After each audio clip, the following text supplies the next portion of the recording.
Hello, my lovely student. Very good evening to all of you. Welcome back to my channel Phantom Study Classes 1 and 2. I hope आप लोग अच्छे होंगे, मस्त होंगे, बिंदास होंगे।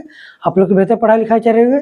स्टूडेंट, हम लोग ने पिछला लेक्चर में देखा था कि अगर सॉल्यूशन में एक नॉन वोलेटाइल सॉल्यूट हो और आपका वोलेटाइल सॉल्वेंट हो तो किस प्रकार से आपका टोटल प्रेशर है जो डिपेंड करता है। ठीक है, और उसमें हम लोग लोअरिंग इन वेपर प्रेशर भी देखे थे, जो आपका डेल्टा पी होता है बराबर होता है आपका पी नॉट ए इंटू आपका एक्स भी होता है। ठीक है, हम लोग देखे थे। और उसमें हम लोग ये भी देखा था कि relative lowering in vapour pressure भी देखा था।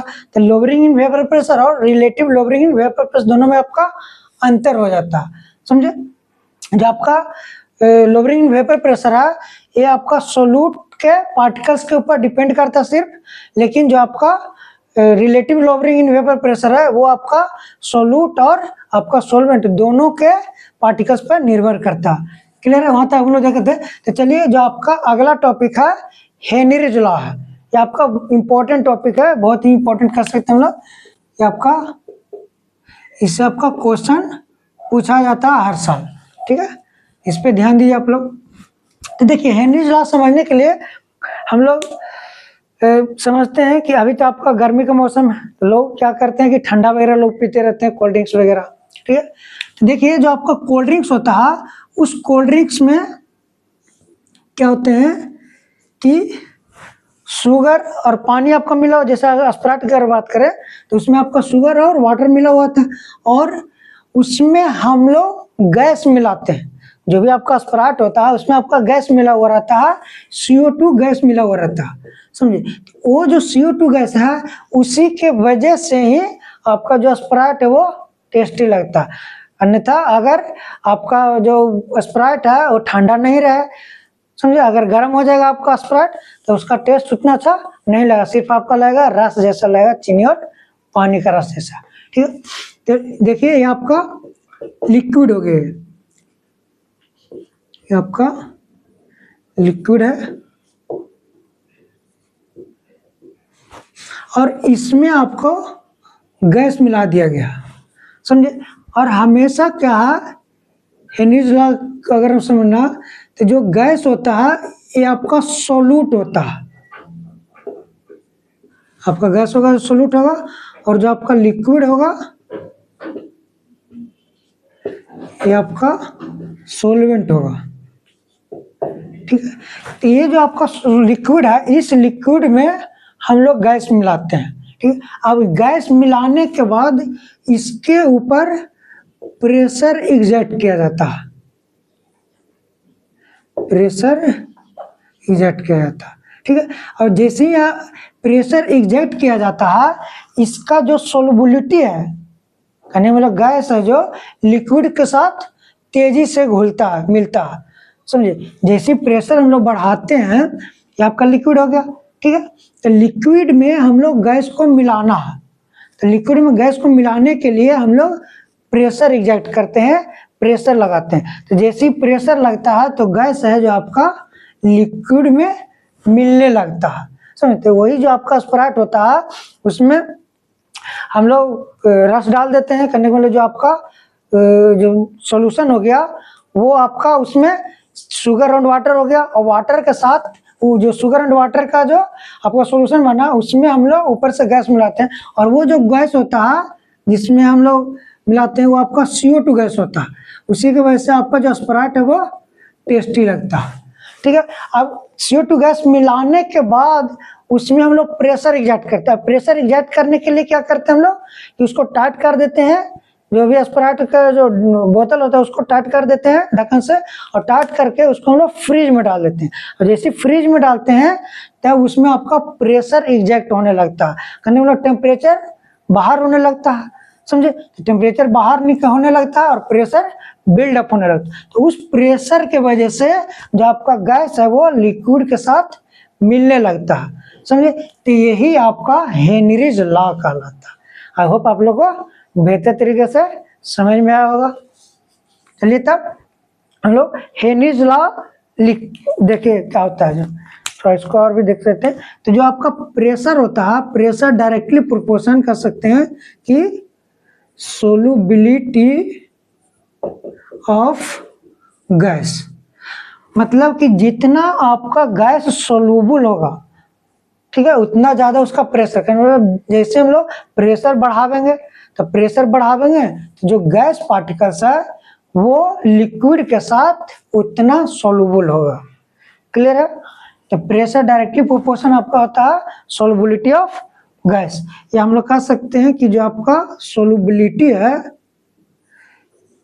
ये आपका डिपेंड करता है मोल फ्रैक्शन ऑफ दैट गैस, या कहें कि मोल फ्रैक्शन ऑफ सोल्यूट, क्योंकि ऑब्वियस सी बात है जो आपका गैस है यही तो मिलना है उसमें, किसमें, लिक्विड में मिलना, समझे। तो जो आपका सोलबिलिटी है डायरेक्टली प्रोपोर्शनल होता है आपका मोल फ्रैक्शन ऑफ सोल्यूट होता है, ठीक है। मतलब कि जितना आपका नंबर ऑफ मोल्स होगा सोल्यूट का, ठीक है, तो उतना आपका सोलबिलिटी होगा। और सोलबिलिटी आपका किस पर डिपेंड करेगा, प्रेशर पर डिपेंड करेगा। मतलब जितना प्रेशर बढ़ावेंगे उतना आपका गैस का सोलबिलिटी इंक्रीज होगा। क्लियर है? अब ये जो आपका प्रोपोर्शनलिटी कांस्टेंट है, इस प्रोपोर्शनलिटी कांस्टेंट को हम लोग हटाने के लिए क्या करते हैं कि P बराबर KH, KH एक फैक्टर होता है जिसको हम लोग कहते हैं हेनरीज कांस्टेंट कहते हैं, ठीक है। तो हो गया आपका P बराबर KH इंटू आपका X ऑफ सोल्यूट, कहने का मतलब मोल फ्रैक्शन ऑफ सोल्यूट। तो ये होता है आपका हेनरीज लॉ हो गया। क्लियर है इतना? ठीक है, कह सकते हैं कि जो आपका KH है, KH बराबर हेनरीज लॉ कांस्टेंट, या हेनरीज कांस्टेंट भी सिंपली कहते हैं, ठीक है। ये आपका हो गया। इसको भी करना चाहते तो कर सकते हैं। ये आपका x, ये हो गया आपका मोल फ्रैक्शन ऑफ सोल्यूट, जो कि हेनरीज लॉ में सोल्यूट क्या होगा, गैस होगा। आपको बताए थे कि आपका अलग अलग प्रकार के सॉल्यूशन होते हैं। लिक्विड सॉल्यूशन होता है आपका, लिक्विड गैस होता है, गैस लिक्विड होता है, सॉलिड भी होता है सॉल्यूशन, ठीक है। सिर्फ आपका लिक्विड सॉल्यूशन नहीं होता है, तो इस पे तो आप याद रखिएगा, ध्यान रखिएगा इसको, ठीक है। अब हम लोग हेनरीज लॉ को थोड़ा डिफाइन कर देते हैं। तो हेनरीज लॉ होता क्या है, इसको हम लोग डिफाइन करते हैं।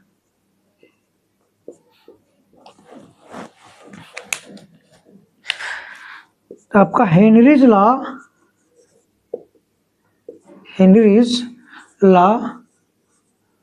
describes quantitatively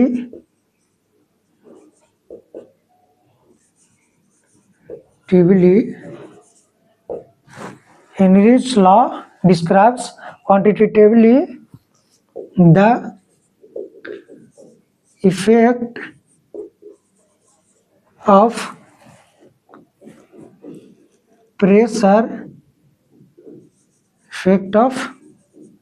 pressure on the solubility of gas, ठीक है। तो जो आपका हेनरीज लॉ है, ये गैस के सोलबिलिटी के प्रेशर का इफेक्ट कितना होता है उस सॉल्यूशन में, उसको डिफाइन करता है, उसको डिस्क्राइब करता है। यही आपका हेनरीज लॉ कहलाता है। क्लियर हुआ इतना? ठीक है। अब हेनरीज लॉ के अलग अलग प्रॉपर्टीज हैं, उस प्रॉपर्टीज को हम लोग देखते हैं। आई होप इतना आप लोग को बेहतर तरीके से समझ में आया होगा।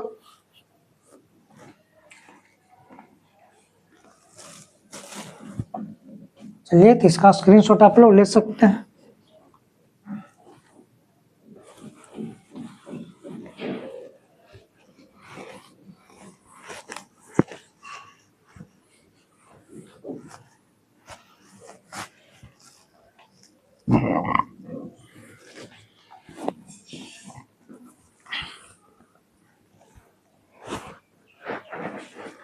अब उसके प्रॉपर्टीज को डिफाइन करने से पहले देखिए जो आपका प्रेशर है किस प्रकार से हेनरीज कांस्टेंट और मोल फ्रैक्शन के ऊपर डिपेंड करता है, उसको हम लोग थोड़ा देख लेते हैं। तो जो आपका यहाँ से जो आपका P प्रेशर बराबर आपका क्या हो गया कि KH जो आपका हेनरीज कांस्टेंट हो गया इनटू आपका X हो गया आपका मोल फ्रैक्शन, X आपका हो गया मोल फ्रैक्शन। तो अलग अलग सॉल्यूट कर देते हैं, समझे। तो अलग अलग गैस के लिए जो हेनरीज कांस्टेंट होते हुए अलग अलग होते हैं, डिफरेंट होते हैं, ठीक है, क्योंकि अलग अलग गैस का सोल्यूबिलिटी भी अलग होगा, इसीलिए उसका जो हेनरीज कांस्टेंट होता है वो भी आपके अलग होते हैं। क्लियर है। तो देखिए अगर हम लोग क्या करते हैं कि ये जो आपका प्रेशर है इस प्रेशर को अगर हम लोग कांस्टेंट मानते हैं, अगर आपका प्रेशर कांस्टेंट है, प्रेशर को कांस्टेंट मान लेते हैं, तब जो आपका KH जो आपका X है, अब प्रेशर को कांस्टेंट मानते हैं, लिखते हैं कि एट कांस्टेंट प्रेशर। अब प्रेशर कांस्टेंट होगा, ठीक है।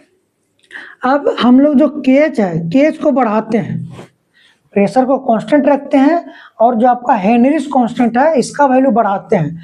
अब जब हेनरीज कांस्टेंट वैल्यू बढ़ेगा तो ऑब्वियस सी बात है जो आपका मोल फ्रैक्शन है इसको घटना पड़ेगा। क्यों? क्योंकि अगर ये बढ़ जाएगा ये भी बढ़ जाएगा तो इसका वैल्यू बढ़ जाएगा ना, क्योंकि हमको प्रेशर को कांस्टेंट करना, तो कांस्टेंट करना है तो एक जो टर्म है उसको आपको कम करना पड़ेगा, वो बढ़ रहा था तो हेनरीज कांस्टेंट आपका बढ़ेगा तो जो आपका मोल फ्रैक्शन हो घटेगा।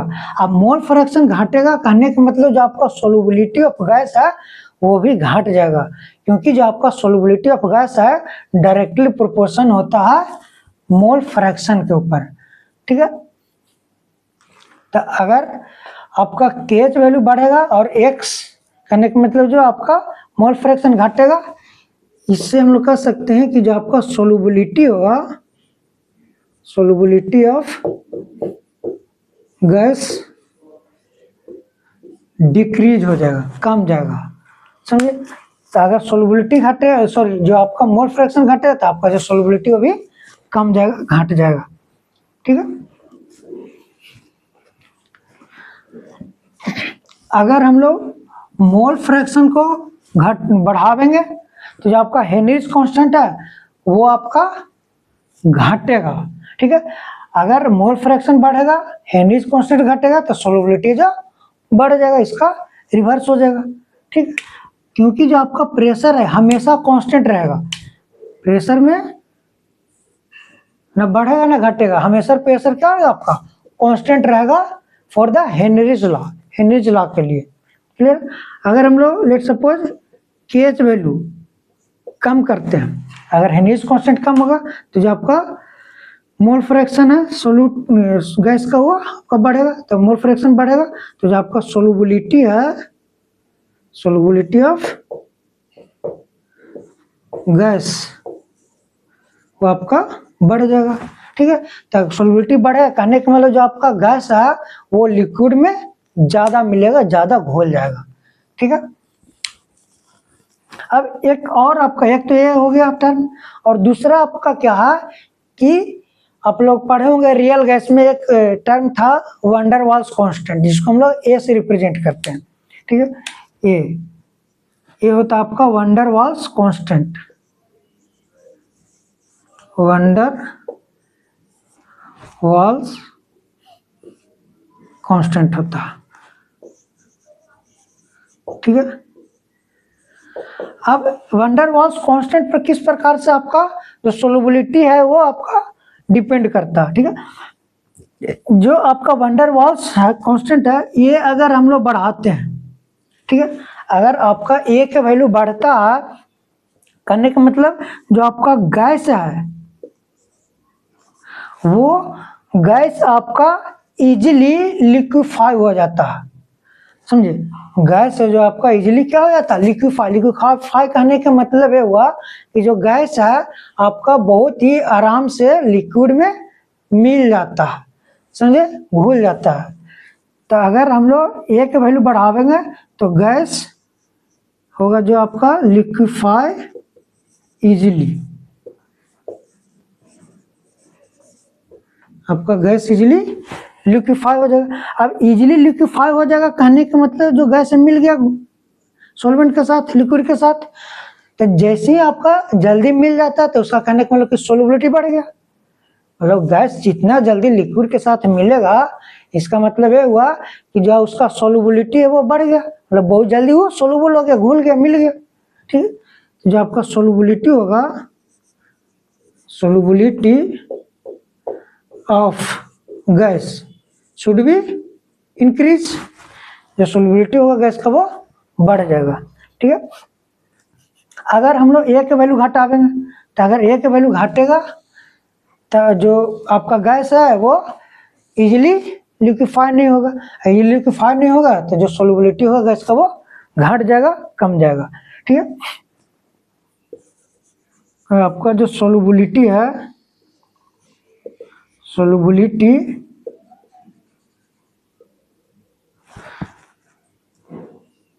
घटेगा, कब घटेगा, जब हम लोग ए के वैल्यू घटाएंगे, यानी कि जो आपका वंडर वाल्स कांस्टेंट है वो अगर घटेगा तो जो सोल्युबिलिटी है वो भी आपका क्या हो जाएगा, घटेगा। अब सोल्युबिलिटी घटेगा तब जो आपका हेनरीज कांस्टेंट है, इसको अगर हम लोग बात करें इसके रिस्पेक्ट में, तो जो आपका हेनरीज कांस्टेंट है इसका वैल्यू बढ़ेगा, क्योंकि जो आपका हेनरीज कांस्टेंट होता है वो इनवर्सली प्रोपोर्शन होता है सोल्युबिलिटी ऑफ गैस होता है। ठीक है, तो अगर सोल्युबिलिटी घटेगा तो जो आपका केएच वैल्यू है, या कहें कि केएच फैक्टर जो है वो आपका बढ़ जाएगा, हेनरीज कांस्टेंट है जो बढ़ेगा। क्लियर है, इतना समझ में आएगा आप लोग को।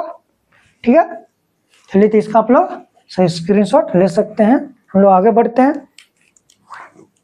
अब देखिए इसका जो प्रॉपर्टीज है उसको हम लोग देख लेते हैं।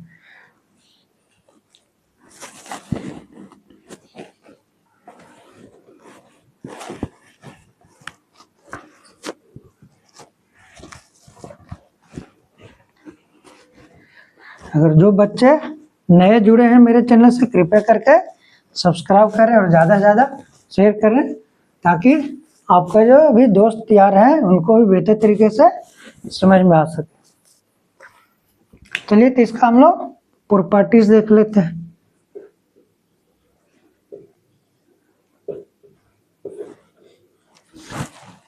हेनरीज लॉ क्या है इसको देखते हैं। पहला जो इसका पॉइंट है हेनरीज लॉ का, कहता कि केएच जो आपका हेनरीज कांस्टेंट है, KH does not depend on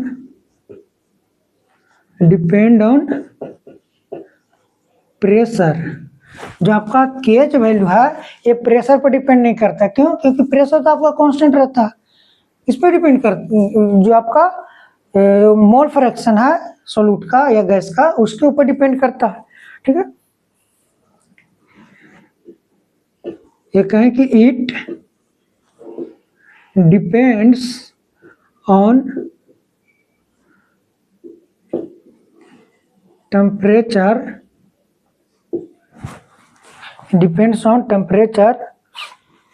off gas and nature of liquid.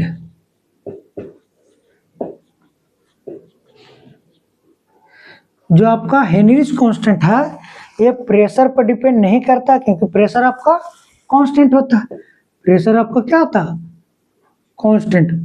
For Henry's law के लिए कांस्टेंट प्रेशर डिपेंड किसके ऊपर रहेगा? टेम्परेचर ऑफ गैस, गैस के टेम्परेचर पर डिपेंड करेगा। नेचर ऑफ लिक्विड मतलब कि किस प्रकार का आपका लिक्विड है, उसका क्या नेचर है। ठीक है, वोलेटाइल है कि नॉन वोलेटाइल है। अगला point, the greater the Henrys constant, the Henry's constant the solubility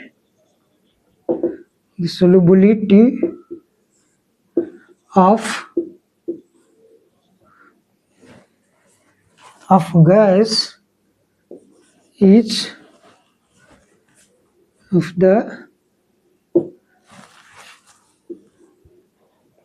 is बताइए the greater the Henrys constant, अगर हेनरीज कांस्टेंट ज्यादा होगा तो गैस का जो सोलुबिलिटी होगा ज्यादा होगा कम होगा। अभी हम लोग देखें कि हेनरीज कांस्टेंट बढ़ता है तो सोलुबिलिटी क्या होता है, घटता है। तो जो सोलुबिलिटी होगा वो होगा आपका लेसर होगा। ठीक है, हम लोग लिख सकते हैं कि अगर KH के वैल्यू बढ़ेगा तो जो आपका सोलुबिलिटी ऑफ गैस है वो आपका घटेगा। कहने का मतलब जो आपका मोल फ्रैक्शन वो क्या हो जाएगा, घट जाएगा, एक तरह से कह सकते हैं। ठीक है, अगला, a gas with greater a value, वही जो अभी हम लोग देखे उसको हम लोग लिख रहे हैं इसका प्रॉपर्टीज के तौर पर।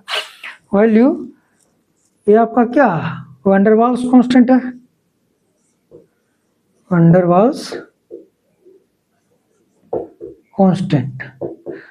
ठीक है, a gas with greater a value that is our van der Waals constant is more liquefiable, is more liquefiable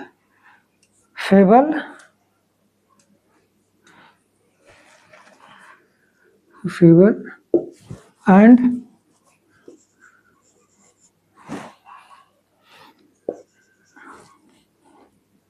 more soluble अभी हम लोग देखें कि अगर आपका वैन डर वाल्स कांस्टेंट करने वाला ए वैल्यू आपका बढ़ता है तो जो सोलुबिलिटी होता है गैस का वो बढ़ जाता है।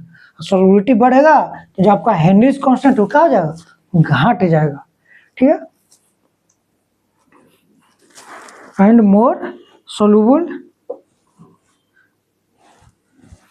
But the value of Henry's constant will decrease, Henrys constant का जो वैल्यू होगा वो डिक्रीज हो जाएगा, कम जाएगा। ठीक है, अगला, अगर हम लोग टेम्परेचर बढ़ाते हैं, व्हेन टेम्परेचर इंक्रीजेज,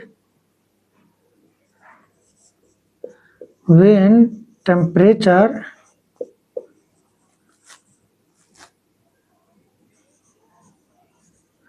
इंक्रीजेज, अगर हम लोग टेम्परेचर बढ़ावेंगे तो जो आपका हेनरीज लॉ कांस्टेंट है वो भी आपका बढ़ जाएगा, क्योंकि जो आपका हेनरीज कांस्टेंट है ये आपका टेम्परेचर पर डिपेंड करता है। ठीक है, when temperature increases the Henrys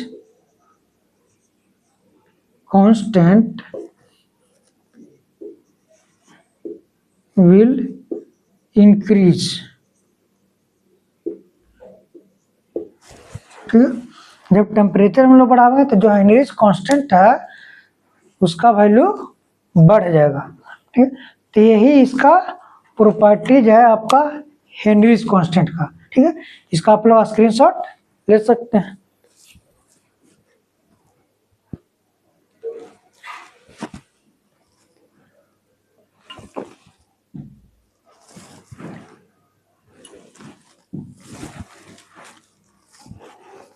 चलिए तो आगे हम लोग बढ़ते हैं।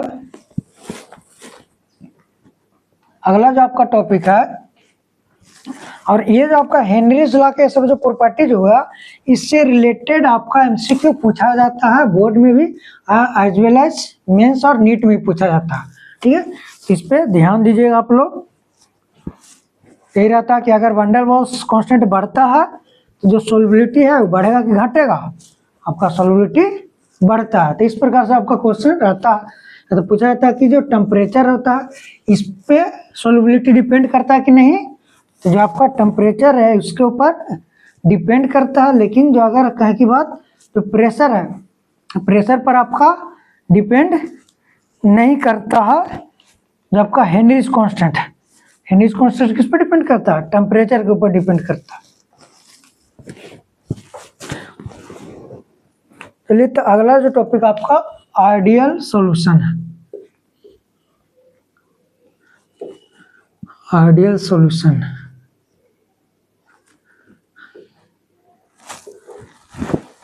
ठीक है, ये आपका आइडियल सॉल्यूशन।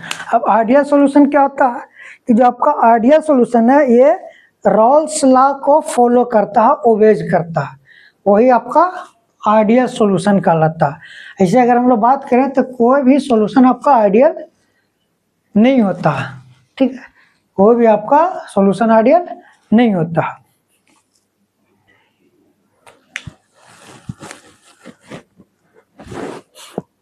इसको हम लोग डिफाइन कर देते हैं। पहले देखिए आपका आइडियल सॉल्यूशन क्या होता है।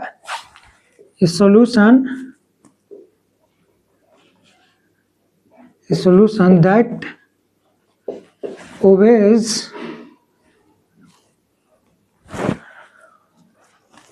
the Rolle's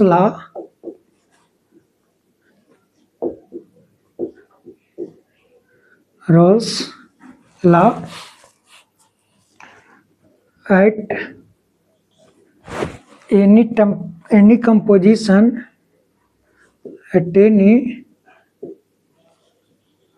composition is called ideal solution.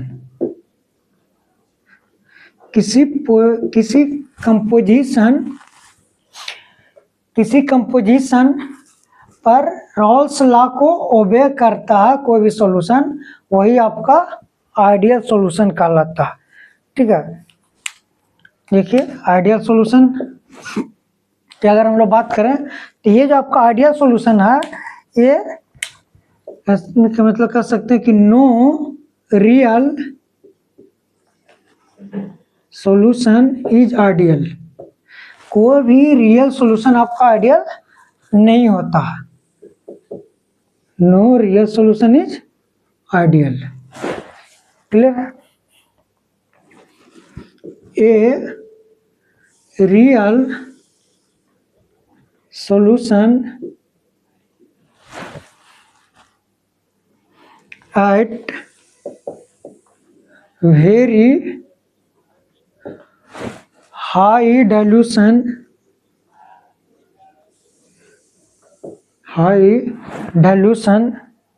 behaves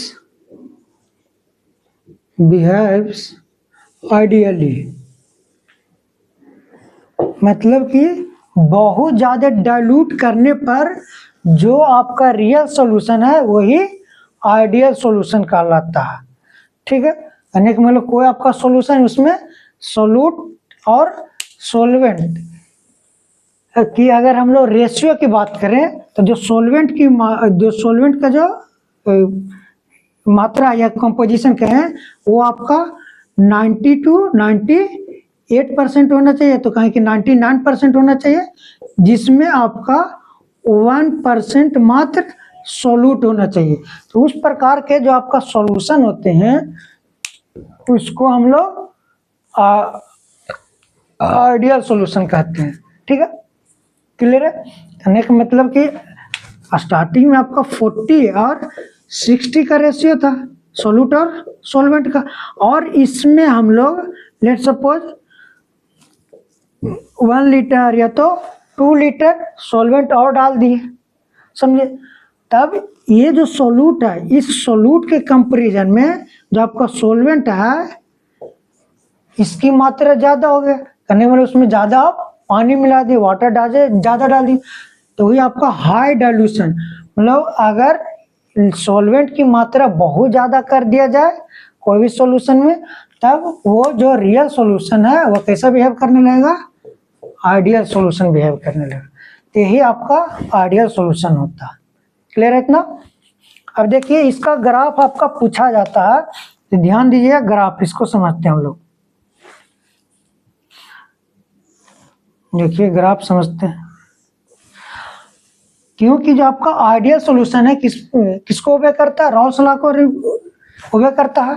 तो आपका जो रॉल्स लॉ होता है, पी टोटल प्रेशर बराबर क्या होता है Raoult's law, P not A into X है, हम लोग की pure vapour pressure of A into mole fraction of A plus आपका pure vapour pressure of B into X B, ये तो आपका होता है रॉल्स लॉ।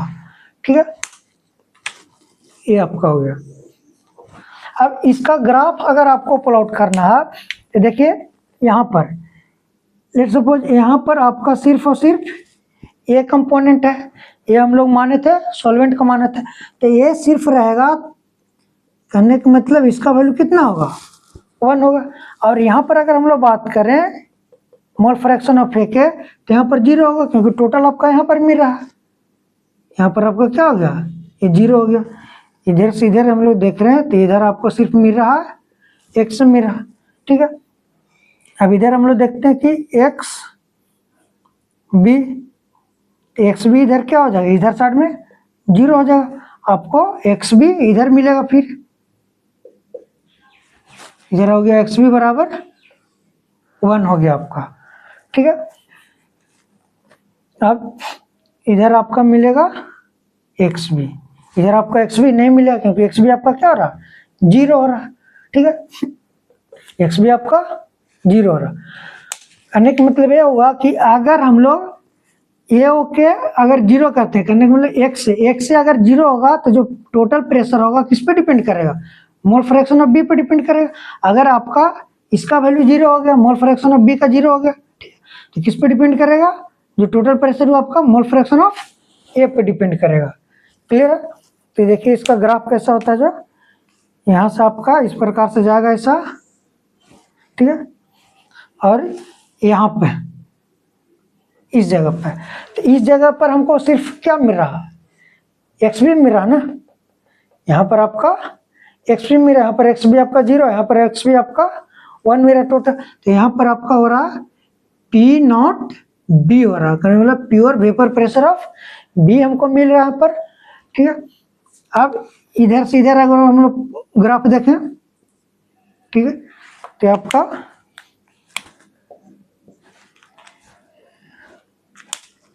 ये ऐसा ग्राफ हो जाएगा, इधर जाएगा यहाँ पे। ठीक है, थोड़ा ऐसा कर दीजिए, आपका यहाँ से जाएगा। अब यहाँ पर जो होगा आपका वो pure vapour pressure of A P not a हो जाएगा। ठीक है, क्योंकि यहाँ पर आपका जो एक्स बी 0 हो रहा है, सिर्फ और सिर्फ एक्स से आ रहा है, तो एक्स से बराबर 1, तो एक्स से बराबर 1 दीजिए, यहाँ पर एक्स से बराबर 1 दीजिएगा तो आपका पी नॉट ए आ जाएगा, और एक्स बी बराबर 0, तो ये तो वैल्यू आपका 0 हो जाएगा, तो आपका क्या आ जाएगा, सिर्फ पी नॉट ए आ जाएगा। अगर यहाँ पर अगर बात करें हम लोग, ठीक है, तो जो पी टोटल है आपका टोटल प्रेशर है, इसमें एक्स से बराबर 0, तो ये आपका 0 दीजिए, तो ये 0 हो जाएगा, तो 0 हो गया टोटल, और एक्स बी 1, तो X B 1 into P naught B, तो यहाँ पर आपको क्या आ जाएगा, पी नॉट बी आ जाएगा। आई होप आप लोग को समझ में आया होगा। अब ये जो आपका ग्राफ है, इस ग्राफ को देखिए, तो ये जो ग्राफ होगा आपका, ये होगा आपका पी नॉट, ये हो गया आपका पी नॉट बी और P not A X B, X से हो गया आपका पी नॉट ए एक्स से हो गया। ठीक है, और ये वाला जो ग्राफ है, इसको अगर हम लोग बात करें तो ये हो जाएगा आपका P naught B into X B हो जाएगा। तो ये आपका आइडियल सॉल्यूशन का ग्राफ है। तो ऐसा ग्राफ आपको पूछा जाता है, क्वेश्चन में रहता है। ठीक है, तो इस ग्राफ को आप ध्यान में रखिएगा। इतना क्लियर हुआ आप लोग को? कहीं पे भी दिक्कत हुई हो, कहीं पे डाउट हुआ, आप लोग कमेंट कर सकते हैं। स्टूडेंट हम लोग अच्छा देखिए, एक मिनट, अब ये जो आपस में मिलेंगे, ये आपका होगा टोटल प्रेशर। ये जो होगा वो आपका P टोटल प्रेशर। तो टोटल प्रेशर बराबर आपका होता है partial pressure of A plus partial pressure of B. क्योंकि यहाँ पर जो अगर हम लोग बात करें तो यहाँ पर आपको दोनों मिलेगा। बीच में अगर बात करें तो बीच में तो दोनों ना है, क्योंकि ये है जो इधर की ओर जा रहा, इधर 0 था, 0 से बढ़ रहा तो कुछ ना कुछ इसका वैल्यू मिल रहा।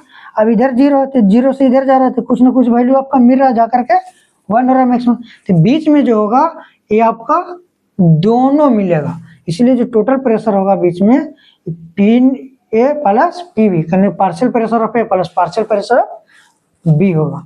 ठीक है, ये ऐसा आपका ग्राफ बनेगा आइडियल सॉल्यूशन का। स्टूडेंट कहीं पे भी दिक्कत हुएगा आप लोग कमेंट कर सकते हैं। तो हम लोग मिलते हैं नेक्स्ट लेक्चर में। जाते जाते कुछ मोटिवेट कर देते हैं, थोड़ा बहुत ही गौर से सुनिएगा, ध्यान से सुनिएगा। ये कहते हैं कि मोहब्बत न होती तो गजल कौन लिखता, मोहब्बत न होती तो गजल कौन लिखता, कीचड़ के फूल को कमल कौन कहता, प्यार तो कुदरत का करिश्मा है, प्यार तो कुदरत का करिश्मा है, वरना लाश के घर को ताजमहल कौन कहता। ये बहुत ही गहरी बात है, आप लोग अकेले में इसको थोड़ा ज़्यादा गौर से सोचिएगा, ध्यान से, कि ये जो लाइन्स है क्या कहना चाहती हैं। स्टूडेंट हम लोग मिलते हैं नेक्स्ट लेक्चर में, तब तक के लिए stay safe, stay healthy and focus on study. Thanks for watching, have a good night.